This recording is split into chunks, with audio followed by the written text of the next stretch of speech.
Hello student, Assalamu alaikum warahmatullah. Welcome back my channel and again welcome needy স্কুলে। আজকে SSC কেমিস্ট্রির chapter 2 এর ধারাবাহিক আলোচনার ফার্স্ট এপিসোড।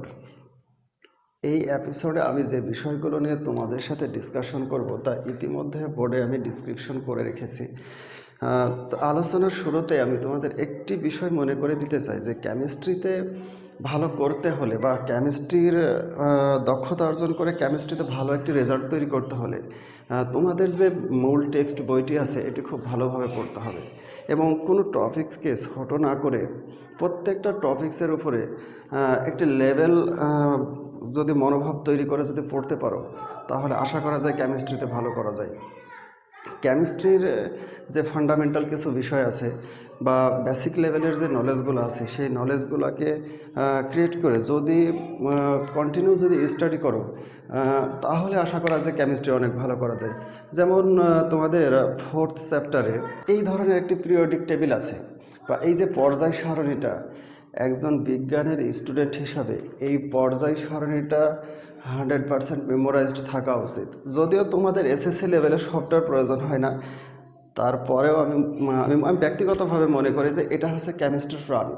এইটা তোমাদের অবশ্যই সকলকে জানতে হবে। এখানে যতগুলো অর্থাৎ এই যে 118টি মৌল আছে এদের নামগুলো জানতে হবে, তাদের প্রতীকগুলো বুঝতে হবে এবং এদের পারমাণবিক সংখ্যা, ওদের পারমাণবিক ভর এবং প্রত্যেকটা মৌলের ভ্যালেন্সি সম্পর্কে জানাটা একজন বিজ্ঞানের স্টুডেন্ট হিসাবে অতি জরুরি।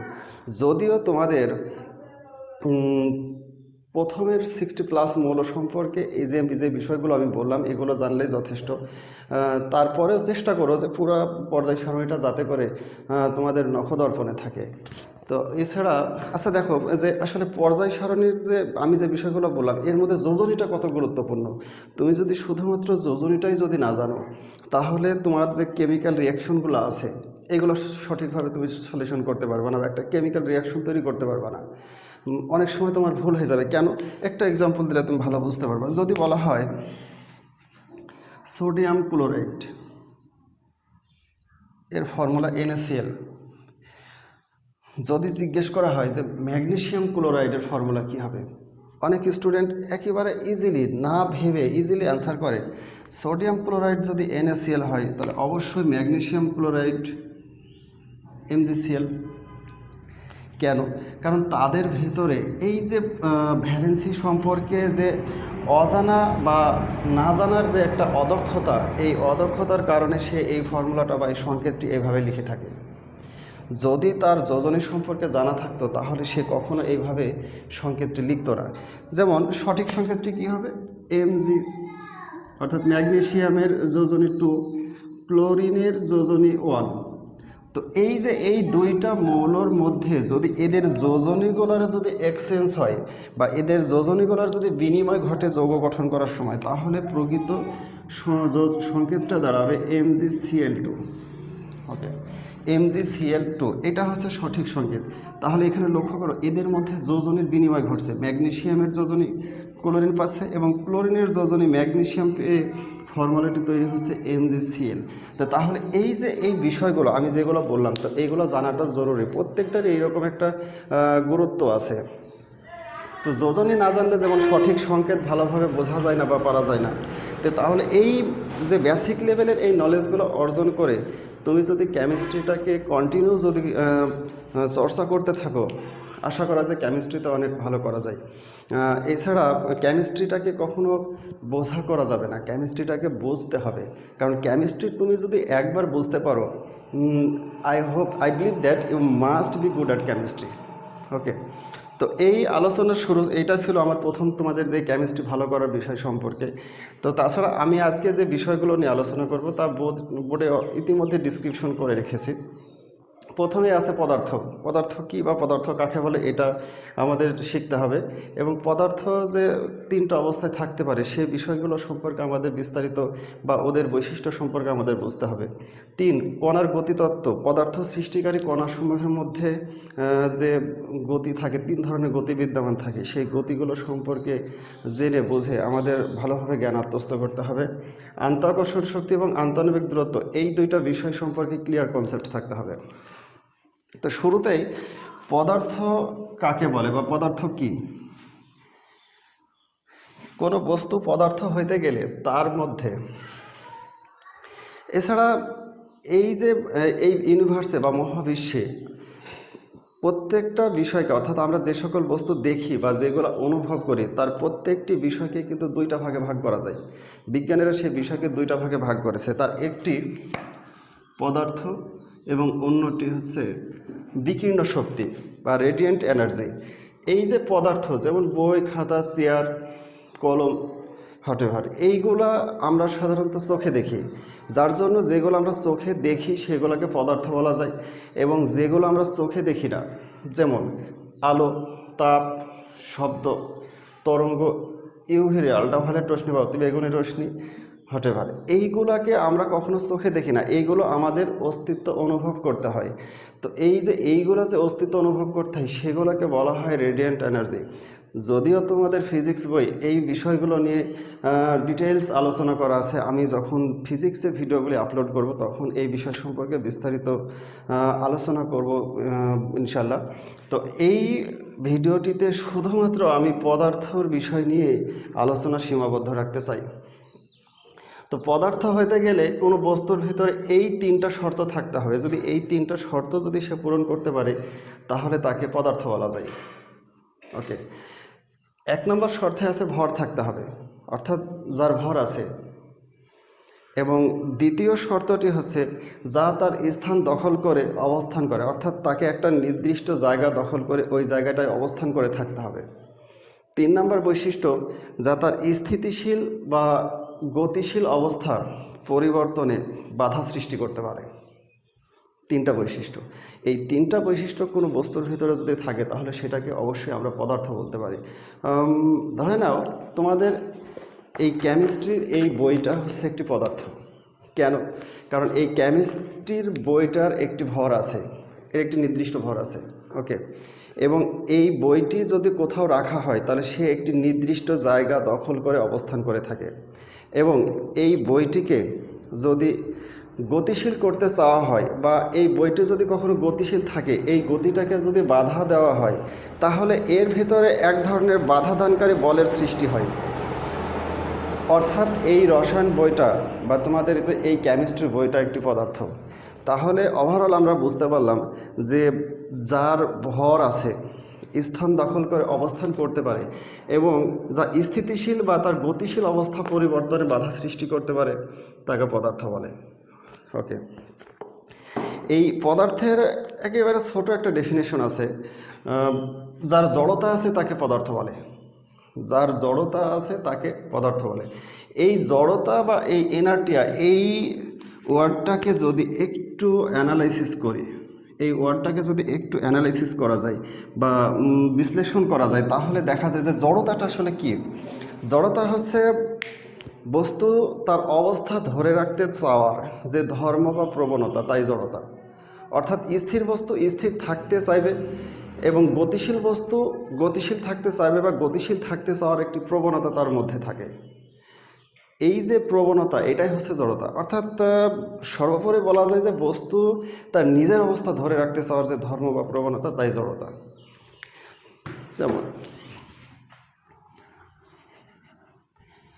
এখানে একটু লক্ষ্য করলে দেখা যায় যে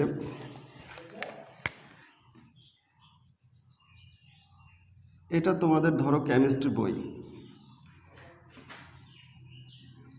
এবং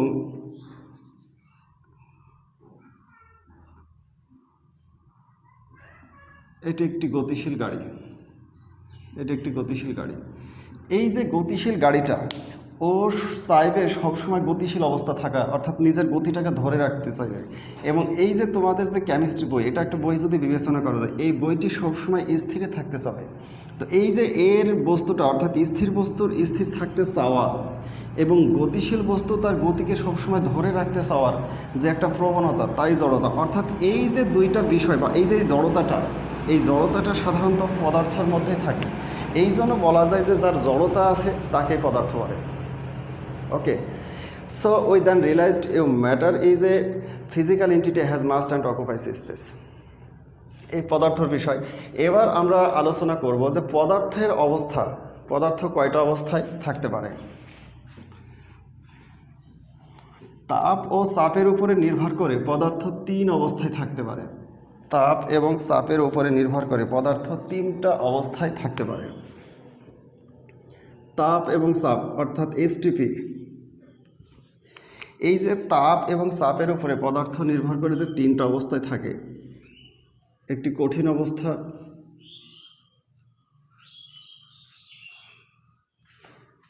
একটি তরল অবস্থা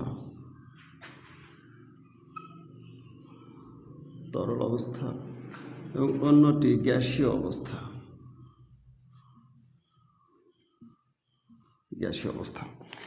তাপ এবং চাপ অথবা রুম টেম্পারেচার যেটাকে বলা হয়,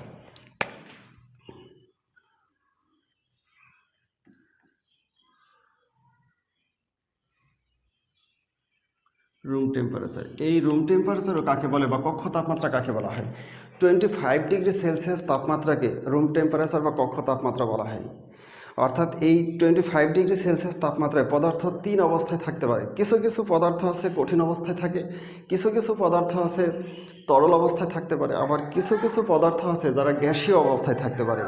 তো এই যে তাপ এবং চাপের উপরে নির্ভর করে পদার্থ যে 3টা অবস্থায় থাকতে পারে, এই তাপ এবং চাপের উপরে নির্ভর করে পদার্থ, তোমাদের এই যে কেমিস্ট্রি বইয়ে গ্যাসীয় যে ম্যাথমেটিক্যাল প্রবলেমগুলো আছে এগুলো করতে গেলে তোমাদের এই তাপ এবং চাপ সম্পৃক্ত 3টা শর্ট ফর্ম সম্পর্কে ধারণা থাকা অতি জরুরি। যারা যেমন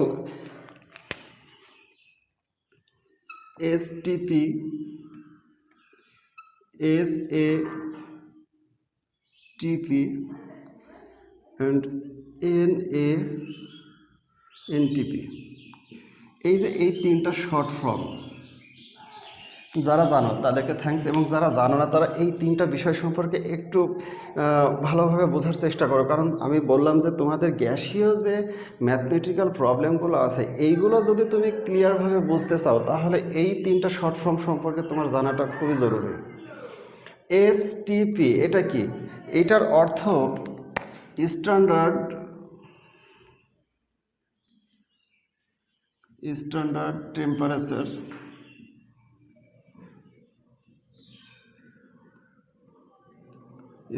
টেম্পারেচার প্রেশার। ওকে, যার অর্থ আদর্শ তাপমাত্রা ও চাপ। এসএটিপি এইটার অ্যাব্রিভিয়েশনটা স্ট্যান্ডার্ড অ্যাম্বিয়েন্ট টেম্পারেচার প্রেশার, এবং এনএটিপি এইটার অ্যাব্রিভিয়েশন নর্মাল টেম্পারেচার প্রেশার। তো এইখানের এই 3টা শর্ট ফর্ম একটু লক্ষ্য করলে এখানে প্রত্যেকটিতে তাপ এবং চাপ, টেম্পারেচার অ্যান্ড চাপ অর্থাৎ প্রেশার, প্রত্যেকটা শর্ট ফর্মে কিন্তু তাপ এবং চাপের বিষয়টা চলে আসছে। তাহলে এই প্রত্যেকটা শর্ট ফর্মে কোন অবস্থানে কত তাপমাত্রা এই বিষয়টা জানাটা খুবই জরুরি। এসটিপি কাকে বলে বা এসটিপি কি? এসটিপিতে তাপমাত্রা অর্থাৎ 0 ডিগ্রি সেলসিয়াস এবং তাপমাত্রা থাকে 1 ATM অর্থাৎ অ্যাটমসফিয়ারিক। 0 ডিগ্রি সেলসিয়াস তাপমাত্রা এবং 1 অ্যাটমসফিয়ার চাপকে এসটিপি বলা হয়। এসটিপি তাহলে 0 ডিগ্রি সেলসিয়াস তো বুঝলাম, তাহলে 1 অ্যাটমসফিয়ার বা 1 বায়ুমণ্ডলীয় চাপটা কি এই বিষয়টাকে যদি আমি একটু এক্সপ্লেন করি তাহলে 1 ATM এটার অর্থ 1.01 × 10⁵ Pascal. 1 ATM equal to 1.01 × 10⁵ Pascal অথবা 1.10135 প্যাসকেল।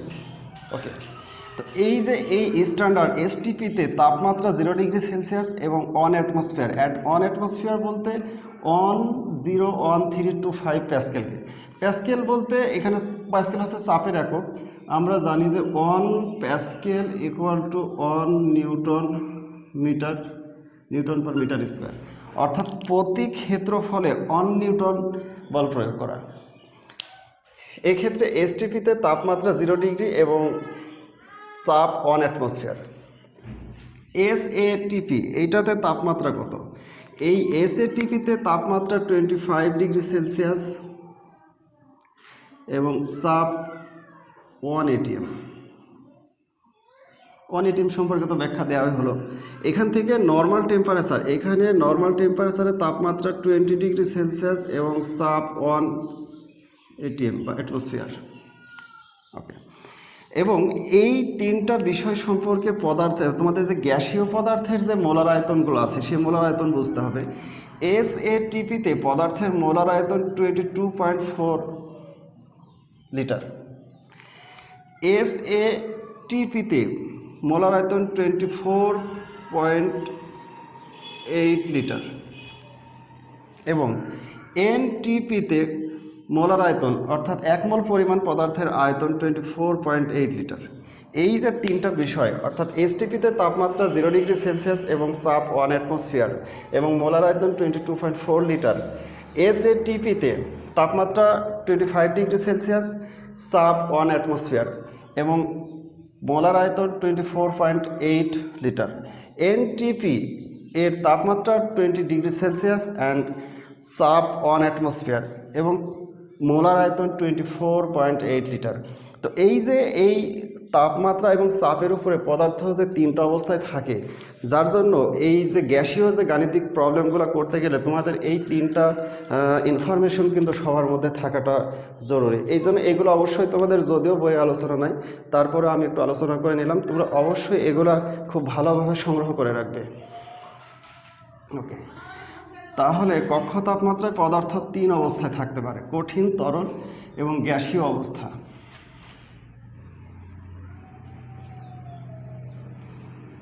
ওকে, কঠিন, তরল এবং গ্যাসীয় অবস্থা। এই পদার্থের 3 অবস্থা বুঝতে গেলে আমাদের সর্বপ্রথম পদার্থের এই আমি 4 নাম্বার এবং 5 নাম্বার যে দুইটা টপিকস এখানে লিখে রেখেছি, এই দুইটা টপিক সম্পর্কে তোমাদের একেবারে ফ্রেশ কনসেপ্টে থাকতে হবে। অর্থাৎ আন্তঃআকর্ষণ শক্তি এবং আন্তঃআণবিক দূরত্ব, এই দুইটা বিষয় যদি বুঝতে পারো তাহলে পদার্থের যে 3টা অবস্থা, এই 3টা অবস্থা বুঝতে আমাদের অনেক সহজ হবে। আচ্ছা, এটা বোঝার জন্য আমি সহজ একটা চিত্র এঁকে রেখেছি যে তোমরা জানো যে পদার্থের ভেতরে আন্তঃআকর্ষণ শক্তি, ইন্টারমলিকুলার অ্যাট্রাকশন ফোর্স এবং ইন্টারমলিকুলার ডিস্টেন্স, এই বিষয়টাকে যদি আমাদের বুঝতে হয় তাহলে এই পদার্থের অর্থাৎ পদার্থের 3 অবস্থা বুঝতে গেলে এই দুইটা বিষয় সম্পর্কে আমাদের ভালোভাবে বুঝতে হবে। তো প্রত্যেকটা পদার্থের ভেতরে অণুসমূহ পরস্পরের সংঘবদ্ধ অবস্থায় অবস্থান করে।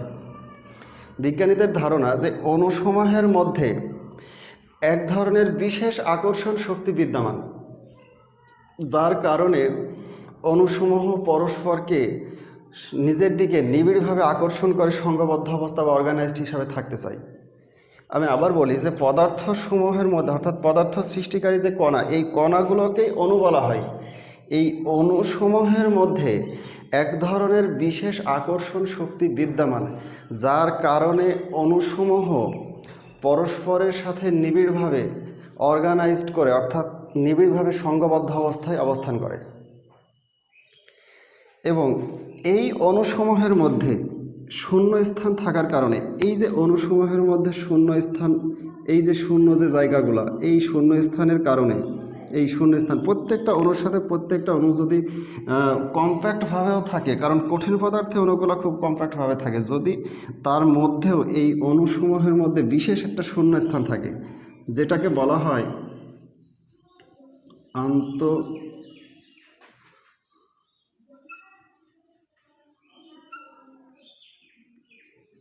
আণবিক স্থান। এই যে আন্তঃআণবিক যে স্পেসটা, এই স্পেস থাকার কারণে এই পদার্থের অণুসমূহের ভাইব্রেটিভ অবস্থা বৃদ্ধি পায় এবং এই অণুসমূহ পরস্পরকে বিযুক্ত হতে চায় বা অণুসমূহ পরস্পর থেকে বিচ্ছিন্ন হওয়ার একটি প্রবণতা আছে।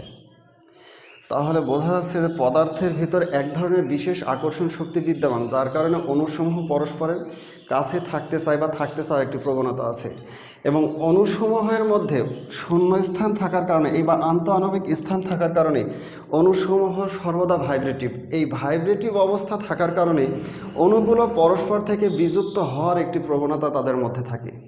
এই যে আকর্ষণ বা বিকর্ষণ অর্থাৎ অ্যাট্রাকশন বা কাউন্টার অ্যাট্রাকশন যে ফোর্স, এই দুইটার যে মিলিত রূপ, এই মিলিত রূপটাকে বলা হয় আকর্ষণ শক্তি বা আন্তঃআণবিক ইন্টারমলিকুলার অ্যাট্রাকশন ফোর্স।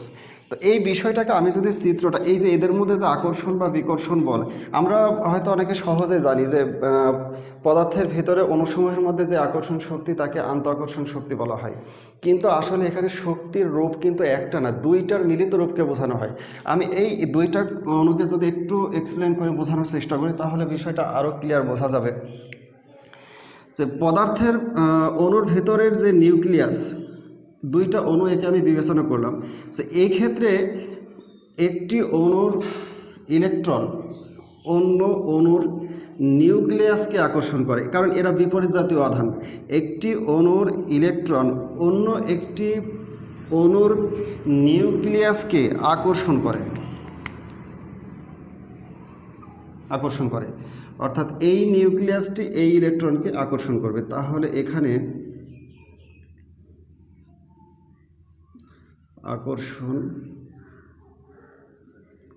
আকর্ষণ শক্তি বিদ্যমান। ওকে, আকর্ষণ শক্তি। এবং আরেকটু যদি লক্ষ্য করা যায় তাহলে একটি অণুর নিউক্লিয়াস অন্য একটি অণুর নিউক্লিয়াসকে পরস্পর বিকর্ষণ করে, অথবা একটি অণুর ইলেকট্রন অন্য একটি অণুর ইলেকট্রনকেও বিকর্ষণ করে, অর্থাৎ একটি নিউক্লিয়াস অন্য একটি অণুর নিউক্লিয়াসকে বিকর্ষণ করে এবং একটি অণুর ইলেকট্রন অন্য একটি অণুর ইলেকট্রনকে বিকর্ষণ করে, অর্থাৎ বিকর্ষণ শক্তি।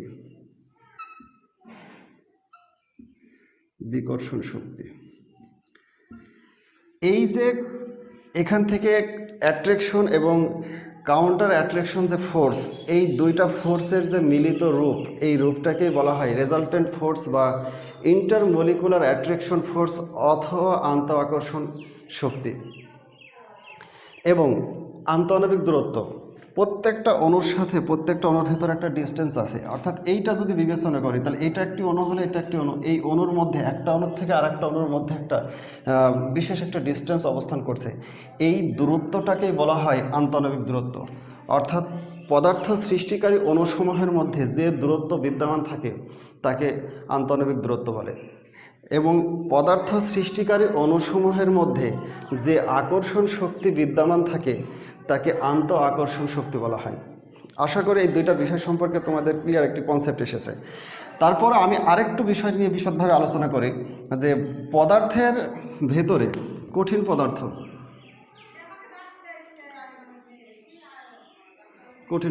ধরে নাও, এইটা আমি সোডিয়াম ক্লোরাইড অর্থাৎ আমাদের খাবার লবণ হিসেবে আমি এটা একটু পাত্রে আমি সোডিয়াম ক্লোরাইড লবণ নিয়ে নিলাম, সোডিয়াম ক্লোরাইড লবণ। এইটা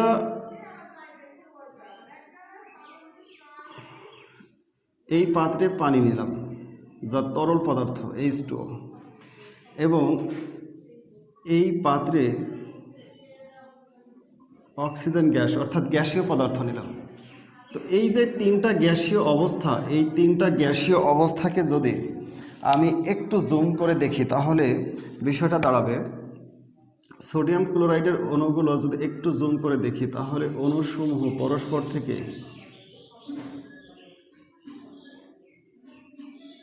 ঠিক এইভাবে অবস্থান করছে। তরল পদার্থর যদি বিবেচনা করি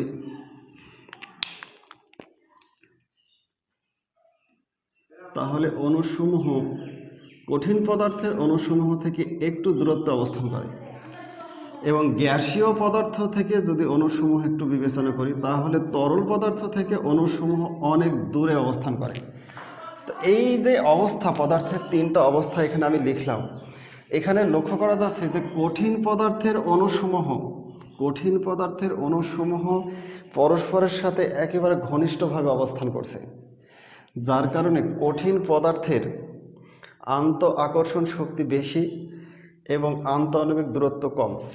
মাইন্ড ইট, যে অণুসমূহের দূরত্ব যত কম হবে, অণুসমূহ যত পরস্পরের নিকটে থাকবে, এদের আন্ত আকর্ষণ শক্তির পরিমাণটা তত বেশি হবে। ওকে, এবং অণুসমূহের দূরত্ব যত বৃদ্ধি পাবে, অণুগুলোর দূরত্ব, এই যে অণুর যে ডিস্টেন্সটা, এই অণুর ডিস্টেন্স যত বাড়বে, এদের ভেতরের আকর্ষণ শক্তি তত কমবে। অর্থাৎ এখানে দূরত্ব কঠিন পদার্থ থেকে তরল অবস্থায় যেহেতু অণুসমূহের দূরত্ব বাড়তেছে, অর্থাৎ এই জায়গাটায় আন্ত আকর্ষণ শক্তিটা কমেছে। গ্যাসীয় পদার্থের হিসাব করলে অণুসমূহের দূরত্ব আরও অনেক বেশি, তাহলে সেক্ষেত্রে এখানে আন্ত আকর্ষণ শক্তিটা অনেক কম। এই বিবেচনা যদি করা যায় তাহলে পদার্থের আন্ত আকর্ষণ শক্তির বিষয়টা কঠিন পদার্থের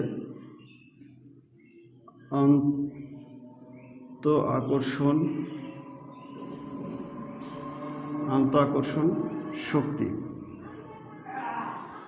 এবং দূরত্ব, এই দুইটা যদি একটু বিবেচনা করি, কঠিন পদার্থের আন্ত আকর্ষণ শক্তি বেশি কার থেকে? তরল পদার্থ থেকে। এবং তরল পদার্থ থেকে আন্ত আকর্ষণ শক্তি বেশি গ্যাসীয় পদার্থ থেকে। দূরত্বর বিবেচনা যদি করি, কঠিন পদার্থের দূরত্ব অণুসমূহ, একটি অণু থেকে আরেকটি অণুর দূরত্ব অনেকটা সন্নিকটে, অর্থাৎ কঠিন পদার্থের দূরত্ব অনেক কম। তরল পদার্থের আন্তঃআণবিক দূরত্ব বেশি, কঠিন পদার্থ থেকে তরল পদার্থের আন্তঃআণবিক দূরত্ব বেশি, এবং তরল পদার্থ থেকে গ্যাসীয় পদার্থের আন্তঃআণবিক দূরত্ব অনেক বেশি। যদি আন্ত আকর্ষণ শক্তি বিবেচনা করি তাহলে এইটা, যদি আন্তঃআণবিক দূরত্ব বিবেচনা করি তাহলে এইটা। ওভারঅল তাহলে আমরা বুঝতে পারলাম যে কঠিন পদার্থের আন্ত আকর্ষণ শক্তি বেশি তরল পদার্থ থেকে, তরল পদার্থের আন্ত আকর্ষণ শক্তি বেশি গ্যাসীয় পদার্থ থেকে। ওকে, এবং দূরত্বর যদি বিবেচনাটা করি তাহলে কঠিন পদার্থের আন্তঃআণবিক দূরত্ব কম তরল পদার্থ থেকে, তরল পদার্থের আন্তঃআণবিক দূরত্ব কম গ্যাসীয় পদার্থ থেকে।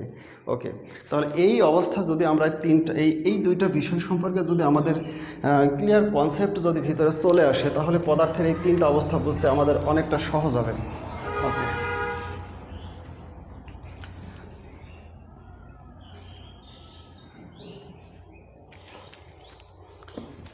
পদার্থ এই যে রুম টেম্পারেচার অর্থাৎ 25 ডিগ্রি সেলসিয়াস তাপমাত্রায় পদার্থ যে তিনটা অবস্থায় থাকতে পারে, একটু বিবেচনা করো।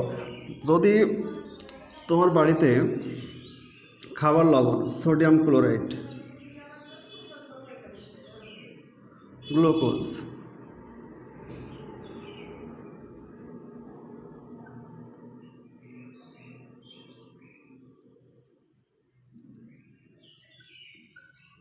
চিনি,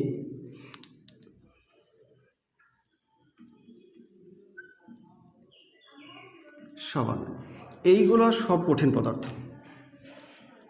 একটু লক্ষ্য করো যে এখানে সোডিয়াম ক্লোরাইড, গ্লুকোজ, চিনি, সাবান যা আমাদের বাসা বাড়িতে থাকে, এইগুলো সাধারণত কঠিন অবস্থায় থাকে।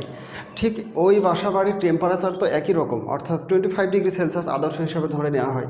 ঠিক ওই বাসাতেই তরল পদার্থ হিসাবে যেগুলো লক্ষ্য করা যায়, H2O পানি, দুধ,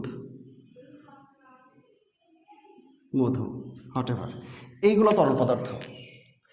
এবং গ্যাসীয় পদার্থ যদি লক্ষ্য করি, যেহেতু গ্যাসীয় পদার্থ তো এইগুলোর তো অস্তিত্ব অনুভব করতে হয় আমাদের, এগুলো তো চোখে দেখতে পায় না। যেমন প্রত্যেকটা বাসাবাড়ির প্রত্যেকটা রুমের মধ্যে অক্সিজেন গ্যাস বিদ্যমান এবং তার মধ্যে কার্বন ডাইঅক্সাইড আছে, এছাড়া hydrogen gas, carbon monoxide gas, methane gas, এইগুলো গ্যাস। এই গ্যাসীয় অবস্থা সেম, অর্থাৎ 25 ডিগ্রি সেলসিয়াস তাপমাত্রা অবস্থান করতে পারে। Oxygen, carbon dioxide, carbon monoxide, methane, এইগুলো হচ্ছে গ্যাসীয় পদার্থ। তাহলে আমরা একটা বিষয় বুঝতে পারলাম যে 25 ডিগ্রি সেলসিয়াস তাপমাত্রায় পদার্থ তিনটা অবস্থায় থাকতে পারে, কঠিন, তরল এবং গ্যাসীয় অবস্থা। তো এই যে পদার্থের এই তিন অবস্থা বুঝতে গেলে পদার্থের কিছু বৈশিষ্ট্য আমাদের বুঝতে হবে।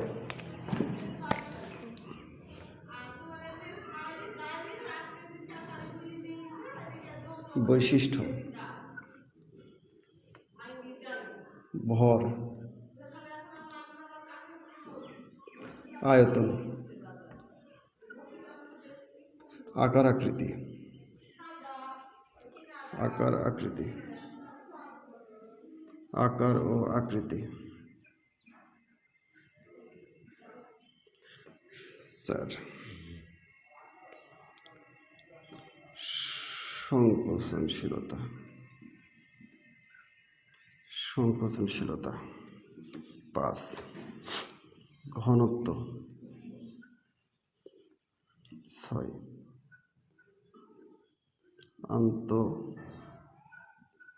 আন্ত আকর্ষণ শক্তি,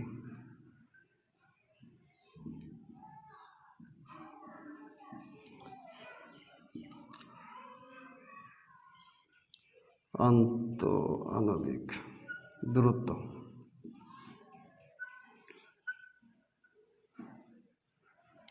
ওকে, এই যে পদার্থের 7টা বৈশিষ্ট্য আমি লিখলাম, এই 7টা বৈশিষ্ট্য সম্পর্কে অর্থাৎ পদার্থ সম্পর্কে সিদ্ধান্ত, 3 ধরনের পদার্থ সম্পর্কে সিদ্ধান্ত গ্রহণ করতে গেলে এই 7টা বৈশিষ্ট্য আমাদের জানতে হবে। কঠিন পদার্থ কাকে বলে? যার নির্দিষ্ট ভর, আয়তন এবং আকার আকৃতি আছে তাকে কঠিন পদার্থ বলে। যার নির্দিষ্ট ভর আছে, আয়তন আছে এবং আকার আকৃতি আছে তাকে কঠিন পদার্থ বলা হয়। অথবা দূরত্বর বিবেচনা করে যদি আমরা আন্ত আকর্ষণ শক্তি এবং আন্তঃআণবিক দূরত্ব যদি বুঝতে পারি, তাহলে এভাবে বলা যায় যে সকল পদার্থের আন্তঃআণবিক দূরত্ব কম এবং আন্ত আকর্ষণ শক্তি বেশি তাকে কঠিন পদার্থ বলা হয়। যে সকল পদার্থের আন্তঃআণবিক দূরত্ব কম এবং আন্ত আকর্ষণ শক্তি বেশি, জানো যে দূরত্ব যত কম হবে আন্ত আকর্ষণ শক্তি তত বেশি হবে। যে সকল পদার্থের আন্তঃআণবিক দূরত্ব কম এবং আন্ত আকর্ষণ শক্তি বেশি তাকে কঠিন পদার্থ বলা হয়। দুইভাবে বলা যায়। তরল পদার্থ, গ্যাসীয় পদার্থের এই বৈশিষ্ট্যগুলো আমি একটু বলি। গ্যাসীয় পদার্থের নির্দিষ্ট ভর আছে। তোমরা সকলে জানো যে প্রত্যেকটি কঠিন পদার্থের একটি নির্দিষ্ট ভর থাকে। আয়তন, কঠিন পদার্থের আয়তন আছে, কারণ কঠিন পদার্থ যে কোনো জায়গা জুড়ে একটা নির্দিষ্ট জায়গা জুড়ে সে অবস্থান করে, যার কারণে কঠিন পদার্থের। এবং আকার আকৃতি, যেহেতু কঠিন পদার্থের ভেতরের অণুসমূহ পরস্পরের সাথে কম্প্যাক্টভাবে বা নিবিড়ভাবে অর্গানাইজড করে থাকে, এই জন্য কঠিন পদার্থের একটি নির্দিষ্ট আয়তন আছে। ওকে, এবং সংকোচনশীলতা, কঠিন পদার্থে যদি চাপ প্রয়োগ করা হয় তাহলে কঠিন পদার্থ সংকোচনশীল হয় না। ঘনত্ব, কঠিন পদার্থের ঘনত্ব তরল পদার্থ এবং গ্যাসীয় পদার্থ থেকে বেশি। আন্ত আকর্ষণ শক্তি এবং আন্তঃআণবিক দূরত্ব, এই দুইটা, এই যে পদার্থসমূহের মধ্যে আন্ত আকর্ষণ, কঠিন পদার্থের আন্ত আকর্ষণ শক্তি বেশি এবং আন্তঃআণবিক দূরত্ব অনেক কম। এই হচ্ছে কঠিন পদার্থ কাকে বলে এবং কঠিন পদার্থ সম্পর্কে কিছু শর্ত। এবং তরল পদার্থ কাকে বলে? যে সকল পদার্থের নির্দিষ্ট ভর এবং আয়তন আছে কিন্তু কোনো আকার আকৃতি নেই, অর্থাৎ তরল পদার্থের কোনো শেপ থাকে না। এই যে তরল পদার্থ যার নির্দিষ্ট ভর আছে, আয়তন আছে এবং আকার আকৃতি নেই, তাকে তরল পদার্থ বলা হয়। অথবা যে সকল পদার্থের আন্ত আকর্ষণ শক্তি কঠিন পদার্থ থেকে কম এবং আন্তঃআণবিক দূরত্ব কঠিন পদার্থ থেকে বেশি তাকে তরল পদার্থ বলা হয়। তরল পদার্থের যদি এই শর্তগুলো আমি একটু গ্রহণ করি, তাহলে তরল পদার্থের নির্দিষ্ট ভর আছে, আয়তন আছে, আকার আকৃতি নেই। কারণ তরল পদার্থকে যে পাত্রে রাখা হয় সেই পাত্রের আকার ধারণ করে। ধরো এইরকম একটি আঁকাবাঁকা পাত্রে যদি এই পানিটা রাখা হয় তাহলে এই আঁকাবাঁকা পাত্রের আকৃতি ধারণ করবে। যদি এইরকম একটি পাত্রে রাখা হয় তাহলে এইরকম পাত্রের আকার ধারণ করবে। যদি একটি গোল পাত্রে রাখা হয় তবে এই গোলাকার আকৃতি ধারণ করে। কারণ পদার্থের ভেতরের অণুসমূহ আবর্তনশীল, অর্থাৎ অণুগুলো স্থান পরিবর্তন করতে পারে। অণুসমূহ স্থান পরিবর্তন করার কারণে এই যে এই অণুগুলো এক জায়গা থেকে আরেক জায়গায় স্থান পরিবর্তন করতে পারে, যা কঠিন পদার্থ পারে না। কঠিন পদার্থ স্থান পরিবর্তন না করতে পারার কারণে কঠিন পদার্থের নির্দিষ্ট আকার আকৃতি আছে, কিন্তু তরল পদার্থের নির্দিষ্ট আকার আকৃতি নেই, কারণ কঠিন পদার্থের অণুসমূহ স্থান পরিবর্তন করতে পারে।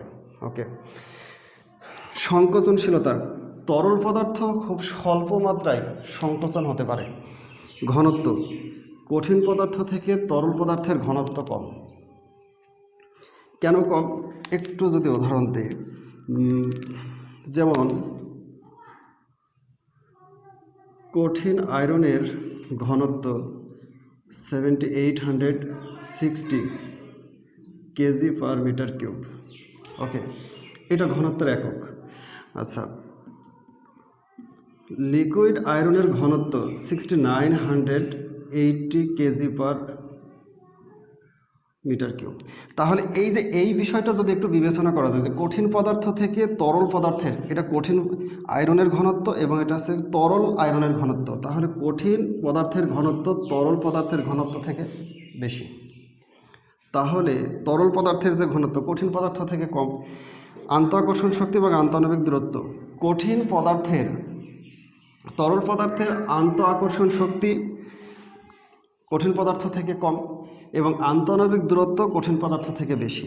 ওকে, এবার তরল পদার্থ, গ্যাসীয় পদার্থ, যে পদার্থের নির্দিষ্ট ভর আছে, আয়তন, আকার, আকৃতি কোনোটি নেই, তাকে গ্যাসীয় পদার্থ বলা হয়। অথবা যে সকল পদার্থের আন্তঃআকর্ষণ শক্তি নেই বললেই চলে এবং আন্তঃআণবিক দূরত্ব অনেক বেশি, তাকে গ্যাসীয় পদার্থ বলা হয়। গ্যাসীয় পদার্থের আয়তন এবং আকার আকৃতি, গ্যাসীয় পদার্থের নির্দিষ্ট ভর আছে, আয়তন বা আকার আকৃতি কেন নেই? কারণ গ্যাসীয় পদার্থসমূহকে, একটু লক্ষ্য করুন, গ্যাসীয় পদার্থসমূহকে যদি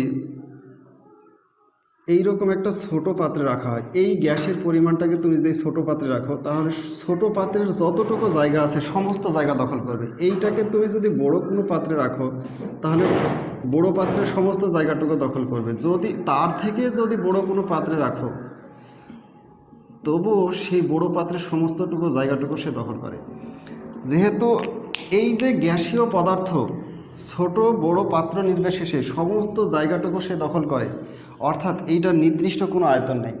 এবং এই যে আকৃতির যদি হিসাব করি, এই গ্যাসীয় পদার্থটা যদি এখন এই রকম একটি আঁকাবাঁকা পাত্রে যদি রাখা হয়, তাহলে ওই আঁকাবাঁকা পাত্রেরই জায়গা দখল করে, যার কারণে তার নির্দিষ্ট কোনো আকার নেই।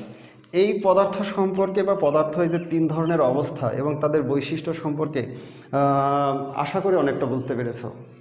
এবার পদার্থের কণার গতিতত্ত্ব।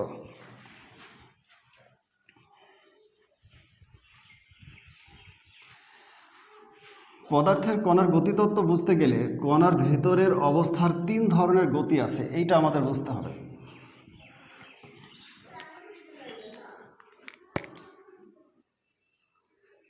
এটা একটি কঠিন পদার্থ। কঠিন পদার্থের ভেতরের অণুসমূহ পরস্পরের সাথে কম্প্যাক্টভাবে থাকে, যা ইতিমধ্যেই তোমরা জেনেছ। ওকে, কঠিন পদার্থের অণুসমূহ পরস্পরের সাথে নিবিড়ভাবে অবস্থান করে। এই যে কঠিন পদার্থের কণার গতিতত্ত্ব, এই দুইটা বিষয় বুঝতে গেলে আমাদের কণার আন্তঃকণা আকর্ষণ শক্তি, আন্তঃকণা আকর্ষণ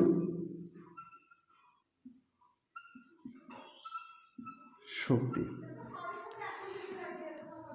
এবং গতিশক্তি বা কাইনেটিক ফোর্স, গতিশক্তি। ওকে, এই দুইটা বিষয় সম্পর্কে আমাদের ভালোভাবে ধারণা অর্জন করতে হবে। আন্তঃ আকর্ষণ শক্তি এবং গতিশক্তি বা কাইনেটিক ফোর্স, যদিও আন্তঃকণা আকর্ষণ শক্তি সম্পর্কে আমি অলমোস্ট আলোচনা করে ফেলেছি, তারপরে গতিশক্তি বিষয় বুঝতে হবে যে প্রত্যেকটা পদার্থের ভেতরে তিন ধরনের গতি, অর্থাৎ এই যে গতিটা, এখানে এই গতিশক্তি, তিন ধরনের গতিশক্তি বিদ্যমান থাকে পদার্থের ভিতরে। কম্পন গতি,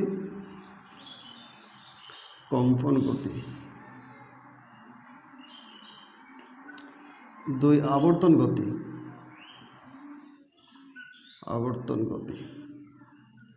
অ্যান্ড স্থানান্তর গতি। এই যে পদার্থের তিন ধরনের গতি, এই বিষয়টা সম্পর্কে আমাদের ক্লিয়ার কনসেপ্ট থাকতে হবে। তো কঠিন পদার্থের ভেতরে অণুসমূহ পরস্পরের সাথে কম্প্যাক্টভাবে বা নিবিড়ভাবে অবস্থান করে। ওকে, তো এই পদার্থের ভেতরে, কঠিন পদার্থের মধ্যে শুধুমাত্র কম্পন শক্তি বিদ্যমান, আবর্তন শক্তি এবং স্থানান্তর শক্তি এদের মধ্যে নাই। কারণ এই অণুসমূহ এক জায়গা থেকে আরেক জায়গায় আবর্তন করতে পারে না বা স্থানান্তর করতে পারে না, যার কারণে এই দুই ধরনের শক্তি এদের মধ্যে না থাকার কারণে যদি কঠিন পদার্থসমূহকে এই কঠিন পদার্থসমূহকে যদি তাপ প্রদান করা হয় তাহলে পদার্থের তরল অবস্থার সৃষ্টি হবে। পদার্থের অণুসমূহ এর দূরত্ব বেড়ে গিয়ে এবং আন্ত আকর্ষণ শক্তি কমে গিয়ে তরল অবস্থার সৃষ্টি হবে, লিকুইড। এই পদার্থের এই যে কঠিন পদার্থতেও যখন তাপ দেওয়া হবে, এই পদার্থ এই যে তাপ শক্তির একটি রূপ, এই পদার্থের অণুসমূহ সেই তাপ শক্তি শোষণ করে এই অণুসমূহের ভাইব্রেশন অবস্থা এত পরিমাণ বৃদ্ধি পায় এবং বৃদ্ধি পেয়ে অণুগুলো পরস্পরের ভিতরে এবং আবর্তন শক্তি এবং স্থানান্তর শক্তি সঞ্চারিত হয়, যার ফলে এই অণুগুলো তাদের আন্ত আকর্ষণ শক্তি কমে গিয়ে অণুগুলোর দূরত্ব বেড়ে গিয়ে তরল অবস্থার সৃষ্টি হয়। ওকে, আমি আবার বলি যে যখন কঠিন পদার্থে তাপ প্রদান করা হয়, কঠিন পদার্থে যখন তাপ প্রদান করা হয়, তাপ প্রদানের ফলে অণুসমূহের ভিতরে ভাইব্রেটিভ এনার্জিটা আছে, এই ভাইব্রেটিভ এনার্জি অধিক পরিমাণে বৃদ্ধি পাওয়ার ফলে কণাসমূহের আবর্তন গতি এবং স্থানান্তর গতি সঞ্চারিত হয়, যার ফলে এই অণুসমূহ স্থান পরিবর্তন করে এদের আন্ত আকর্ষণ শক্তি কমে গিয়ে আন্তঃআণবিক দূরত্ব বেড়ে যায়। ওকে, এবং এই তরল পদার্থকে যদি আরও তাপ দেওয়া হয়, তরল পদার্থকে তাপ দেওয়ার ফলে এই তরল পদার্থের অণুসমূহের কম্পন গতি, আবর্তন গতি এবং স্থানান্তর গতি এত পরিমাণ বৃদ্ধি পায় যাতে অণুসমূহ এদের দূরত্ব বা আন্ত আকর্ষণ শক্তি কমে গিয়ে এদের আন্তঃআণবিক দূরত্ব অনেক বৃদ্ধি পায়, ফলে তরল অবস্থা গ্যাসীয় অবস্থার সৃষ্টি হয়। ওকে, এই গ্যাসীয় অবস্থাকে যদি শীতল করা হয়, শীতল করলে এই অণুসমূহের কম্পন গতি, আবর্তন গতি এবং স্থানান্তর গতি কমে গিয়ে অণুসমূহ পরস্পরের কাছে চলে আসে এবং এদের আকর্ষণ শক্তি এবং আন্তঃআণবিক দূরত্ব কমে আসে, ফলে তরল অবস্থার সৃষ্টি হয়। এই যে তরল পদার্থকে যদি আরও কুলিং করা হয় বা তরল পদার্থকে যদি আরও শীতলীকরণ করা যায়, শীতলীকরণের ফলে অণুসমূহের আবর্তন গতি এবং স্থানান্তর গতি সম্পূর্ণ বিলুপ্ত হয়ে অণুসমূহ পরস্পরের কাছে এসে বা কম্প্যাক্টভাবে অণুসমূহ অর্গানাইজড করে দিয়ে তরল অবস্থার সৃষ্টি হয়। এই যে পদার্থের তিনটা অবস্থা, কঠিন পদার্থকে তাপ দিয়ে তরল অবস্থা সৃষ্টি করা এবং তরল পদার্থকে তাপ দিয়ে গ্যাসীয় অবস্থা সৃষ্টি করা, গ্যাসীয় অবস্থাকে তাপ দিয়ে তরল অবস্থাতে পরিণত করা এবং তরল অবস্থাকে তাপ দিয়ে আবার তাপ অপসারণ করে আবার কঠিন অবস্থায় ফিরিয়ে নিয়ে আসা, এই যে তিনটা কনসেপ্ট, এর মধ্যে আন্ত আকর্ষণ শক্তির পরিবর্তন হচ্ছে, আন্ত আকর্ষণ শক্তির পরিবর্তন এবং এই যে কণার গতিশক্তিগুলোর পরিবর্তন হচ্ছে। একটু বিষয় লক্ষ্য করলে দেখা যায় এই যে আমি যে কথাগুলো বলছি এইটা কিন্তু এই দুইটা বিষয় রিলেটেড, আন্তঃকণা আকর্ষণ শক্তি এবং কণার গতিশক্তি, এই দুইটা বিষয় পরিবর্তিত হচ্ছে। তাহলে বলা যায় যে কণার আন্তঃকণা আকর্ষণ শক্তি এবং গতিশক্তি এই দুইটা দিয়ে কঠিন, তরল এবং গ্যাসীয় অবস্থা ব্যাখ্যা করার যে তত্ত্ব, সেই তত্ত্বটাকে বলা হয় কণার গতিতত্ত্ব। পদার্থ আকর্ষণ শক্তি এবং কণাসমূহের গতিশক্তি দিয়ে পদার্থের কঠিন, তরল এবং গ্যাসীয় অবস্থা ব্যাখ্যা করার যে তত্ত্ব, সেই তত্ত্বকে বলা হয় কণার গতিতত্ত্ব। ওকে, তো এই যে আলোচনাটা বিষয় বুঝলাম যে পদার্থের আর একটা অবস্থা আছে, যদিও সেটা তোমাদের ফিজিক্সের পঞ্চম চ্যাপ্টারের বিষয়টা বিশদভাবে আলোচনা আছে, পদার্থের চতুর্থ অবস্থা যেটাকে প্লাজমা বলা হয়। আমি একটু শর্টলি বিষয়টা একটু ধারণা দিই তোমাদের, যে গ্যাসীয় পদার্থকে যদি আবার তাপ দেওয়া হয় তাহলে কি হবে। এই পদার্থকে যদি তাপ দেওয়া হয় তাহলে পদার্থের যে চতুর্থ অবস্থা অর্থাৎ প্লাজমা সৃষ্টি হয়। গ্যাসীয় পদার্থকে তাপ দেওয়ার ফলে, গ্যাসীয় পদার্থকে যদি আবার তাপ দেওয়া হয় অর্থাৎ পদার্থের যে চতুর্থ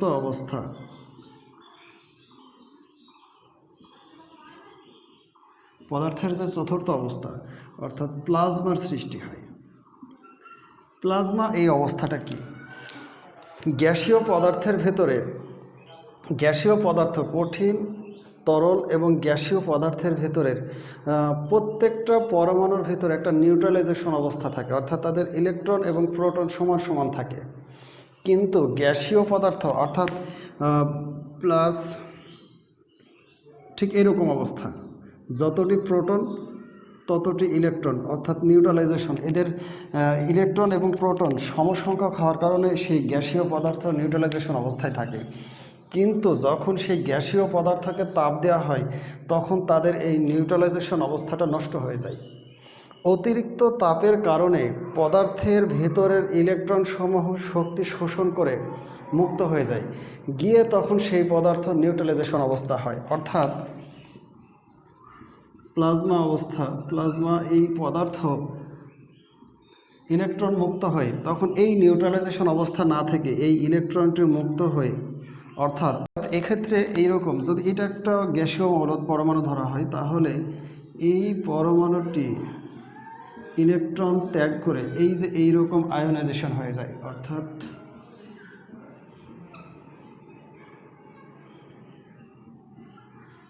আয়োনাইজেশন অবস্থার সৃষ্টি হয়। এই অবস্থাকে বলা হয় প্লাজমা অবস্থা।